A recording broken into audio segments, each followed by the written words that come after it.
Good morning. Today I'll be teaching you how to do a French braid in a girl's hair.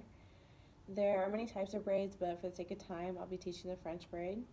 I've learned this braid over the past decade of playing softball and playing with different girls. It's just something that's easy to do, not too long, stays in your hair, and is easy to manage. So the materials you'll need to braid someone's hair, of course, you'll need a person who's willing to let you tug on their hair and pull it around until you know what you're doing. A thicker hair is easier to manage in my opinion, and longer hair is also easier to keep in place because if it's too short, it's going to be slipping out of the braid. Um, you also need a brush, a hair tie, and of course a working set of hands. If you're working with someone else's hair, you probably want their hair to be clean, just for the sake of cleanliness. Things to avoid is the wind is always your enemy when trying to control and braid hair, so try and do it where the hair won't go flying around. Tender-headedness is also a bummer. It's hard to braid hair when someone keeps pulling away and saying ow. So first you'll want to have hair brushed out with no knots.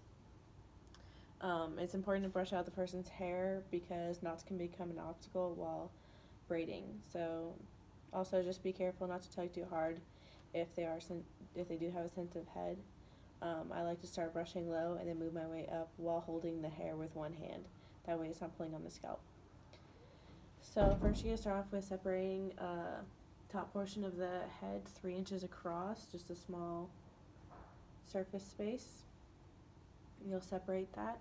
I like to use my nails to separate and create a nice little line in the hair all the way across. And you're going to take this portion and separate it into 3 parts.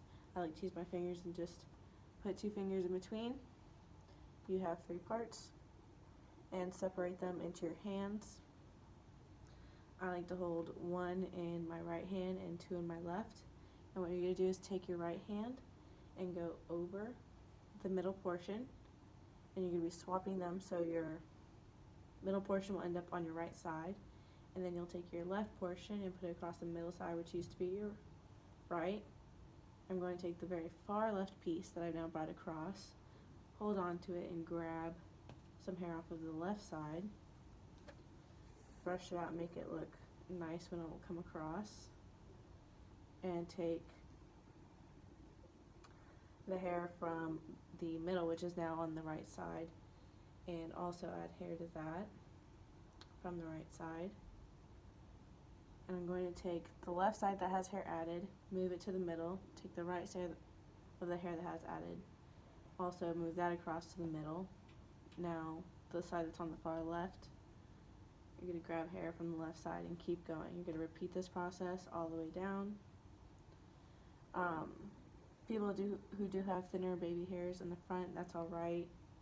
It's just a part of the process, and you're going to keep weaving the hair and adding as you go along. You want even portions and try not to tug and pull on the hair on the sides. So you're going to go do this all the way through until you get to the very bottom.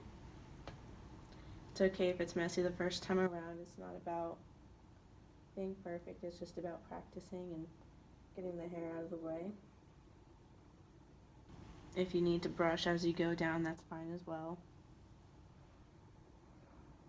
The longer the hair, the more you're going to have to brush it out as you're braiding.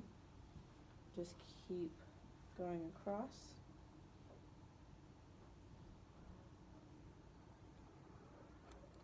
When you're braiding, what I usually do is I start off with a hair tie on my wrist already or on the person's wrist. That way it's already handy when I'm done and finished with the braid. Try and keep it tight and not let the braid become loose and slack. That way it will stay in place throughout whatever activity the person is doing. If hair becomes loose and you don't like the way it looks, you can always use bobby pins to hold it in place and keep it from pushing out.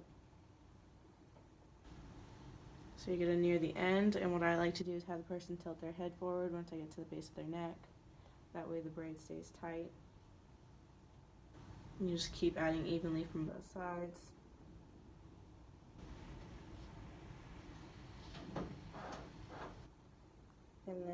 once you run out of hair to add, you continue into a regular 3-twist braid all the way to the base.